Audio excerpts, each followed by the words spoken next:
একাধারে বিশ্বের দ্বিতীয় শীর্ষ ধনকুবের এবং অন্যতম শীর্ষ আলোচিত ব্যক্তি ইলন মাস্ক, যাকে নিয়ে কিছুদিন পরপরই চলে নানা গুঞ্জন। ব্যক্তিগত জীবন থেকে শুরু করে বিভিন্ন ব্যবসায়িক কর্মকাণ্ডই তাকে আলোচনার কেন্দ্রে নিয়ে আসে। রকেট নির্মাণ প্রতিষ্ঠান স্পেস এক্সের প্রতিষ্ঠাতা ও প্রধান নির্বাহী ইলন মাস্ক, টেসলা, পেপ্যাল সহ আরও বেশ কয়েকটি বড় বড় প্রতিষ্ঠানের সঙ্গে জড়িত আছে তার নাম। ভিন্ন ধারার উদ্ভাবনী ধারণা নিয়ে প্রায় বিশ্বে আলোড়ন সৃষ্টি করেন তিনি। তবে শুধু কথার জোরেই নয়, কাজেও করে দেখানোর মতো অনেক কিছুই করেছেন ইলন মাস্ক।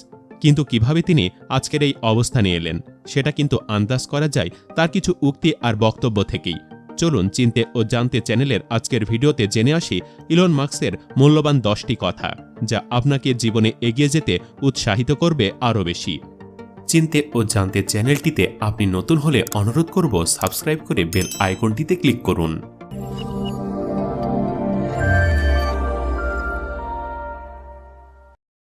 ইলন মাস্ক বলেন, সবসময় সমালোচনার দিকে মনোযোগ দিন। পারলে বন্ধু বান্ধবদের অনুরোধ করে তাদের কাছ থেকে নিজের কাজের সমালোচনা শুনুন। মাস্কের এই কথার দারুণ গুরুত্ব রয়েছে। আপনি হয়তো কোনো কাজ করছেন, নয়তো কোনো পণ্য তৈরি করছেন, সেটা যে সবসময় নিখুঁত বা ভালো হবে এমন কোনো কথা নেই। আপনার কাজ বা পণ্য সম্পর্কে আপনি যদি কোনো নেগেটিভ ফিডব্যাক না পান, তাহলে আপনি ধরতেও পারবেন না যে কি ভুল আপনি আপনার কাজে বা পণ্যে রেখে দিচ্ছেন। এজন্য সমালোচনা শোনাটা জরুরি, কারণ সমালোচকরাই আপনার ভুল ধরিয়ে দেবে।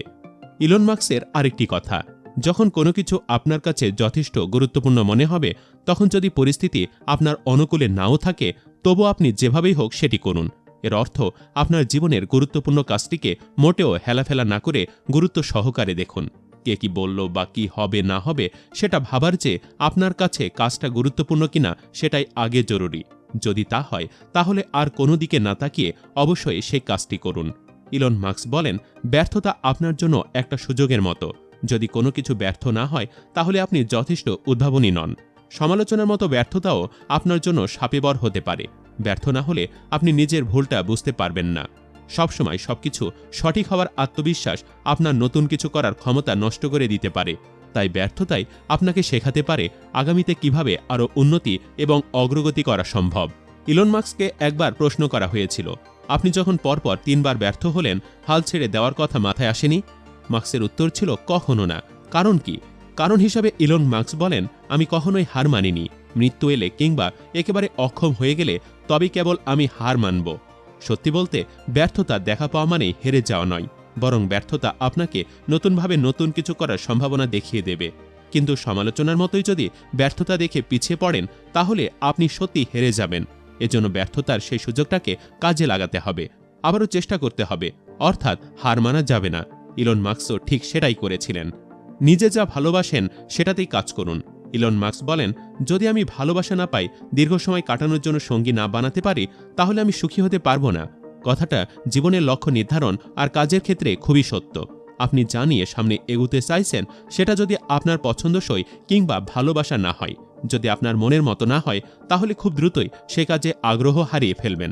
তাই সামনে এগুতে হলে সে পথটাকে বেছে নিন যা আপনার সবচেয়ে প্রিয়। ইলন মাস্কের ভাষ্যমতে, কোমর বেঁধে পরিশ্রম করতে নামুন। সপ্তাহে 80 থেকে 100 ঘন্টা খাটুন। দেখবেন আপনার পরিস্থিতি বদলে গেছে। সত্যিই তাই, কেউ সপ্তাহে 30 ঘন্টা কাজ করছে আর আপনি একই কাজ করছেন 100 ঘন্টা। কে বেশি উন্নতি করবে? নিশ্চয়ই আপনি। তাই পরিশ্রমের বিকল্প নেই। পরিশ্রমের কথায় আরেকটা শব্দ অবশ্যই আসে, তা হচ্ছে ধৈর্য। ইলন মাস্ক বলেন, ধৈর্য একটা দারুণ গুণ। আমি ধৈর্য ধারণ করা শিখছি। এটা কিন্তু খুবই কঠিন। অর্থাৎ যে কোনো কাজে ধৈর্য খুবই জরুরি। তবে এটাও সত্যি, ধৈর্য ধারণ করা সহজ কিছু নয়। কিন্তু পরিশ্রমের মতোই ধৈর্য ধরতে পারলে সফলতা জীবনে আসবেই। সফলতার প্রসঙ্গ যখন এলো, তখন ইলন মাস্কের আরেকটা কথা বলি। তার ভাষ্যমতে, আপনাকে সবসময় মনে রাখতে হবে, ভাগ্য বা পরিস্থিতি আপনার সহায় হবে না। এই কথাটার মানে এই নয় যে প্রতিকূল পরিস্থিতি দেখে বা দুর্ভাগ্য ভেবে পিছিয়ে আসবেন, বরং আপনাকে এটা মাথায় নিয়ে কাজে নামতে হবে, যেন আপনি প্রতিকূল পরিস্থিতি কাটিয়ে সামনে এগুতে পারেন। যদি আগে থেকে ভাবেন আপনার জন্য পথ সহজ থাকবে, তাহলে দেখবেন সামনে পদে পদে হোঁচট খাচ্ছেন। তাই চলার পথে প্রতিকূলতা আসবে, তা মাথায় রাখা জরুরি। ইলন মাস্ক বলেন, জীবনে উদ্যোগী হওয়া একই সঙ্গে কাচের টুকরা খাওয়া আর জ্বলন্ত কয়লার ওপর দিয়ে হাঁটার মতোই কঠিন। ওই যে বললাম, প্রতিকূলতা মাথায় রাখতে হবে, ঠিক সেটাই। নতুন কিছু করতে চাইলে সেটাতে ঝুঁকি থাকবেই, আর ঝুঁকি না নিলে উন্নতিও আসবে না। তাই জীবনে কিছু পেতে হলে ঝুঁকি তো নিতেই হবে। ঝুঁকির প্রসঙ্গে আরেকটা বিষয় আসে, তা হচ্ছে ভয়। মানুষ ভয় পায়, আর ভয় মানুষকে তার চলার পথে বাধা দেয়। কিন্তু চাইলে ভয়কেও জয় করা সম্ভব। ইলন মাস্ক বলেন, আমি বলবো না যে আমার ভয়ডর কিছু নেই, বরং আমি ভয়টাকে দমিয়ে রাখার চেষ্টা করি, কেননা সেটা আমাকে বিভ্রান্ত করে দেয় আর আমার স্নায়ুর ওপরেও চাপ ফেলে। বোনাস হিসাবে ইলন মাস্কের আরেকটা কথা দিয়ে শেষ করি, ভয়কে জয় করতে হলে নিজের মধ্যে পরিবর্তন আনতে হবে। পরিবর্তন আনতে হবে নিজের কাজের মধ্যেও। এ ব্যাপারে ইলন মাস্ক বলেন, কিছু মানুষ বদলাতে চায় না, কিন্তু দিন শেষে পরিবর্তনকেই আলিঙ্গন করতে হবে। যদি আপনার বর্তমান কাজের ফলাফল হয় কেবলই ব্যর্থতা, অর্থাৎ যখন দেখবেন আপনি সফল হতে পারছেন না, তখন আপনার কৌশলে পরিবর্তন আনুন। এতে ব্যর্থতা কেটে গিয়ে সফলতা একদিন আসবেই। আজ এ পর্যন্তই। ভিডিওটি শেষ পর্যন্ত ভালো লেগে থাকলে লাইক দিন এবং আপনাদের কি মতামত তা জানিয়ে দিতে পারেন কমেন্ট সেকশনে। এরকম নিয়মিত আপডেট পেতে আমাদের চিনতে ও জানতে চ্যানেলটি সাবস্ক্রাইব করুন এবং বেল আইকনে ক্লিক করে আমাদের সাথে যুক্ত থাকুন। সবাই ভালো থাকুন, সুস্থ থাকুন। ধন্যবাদ।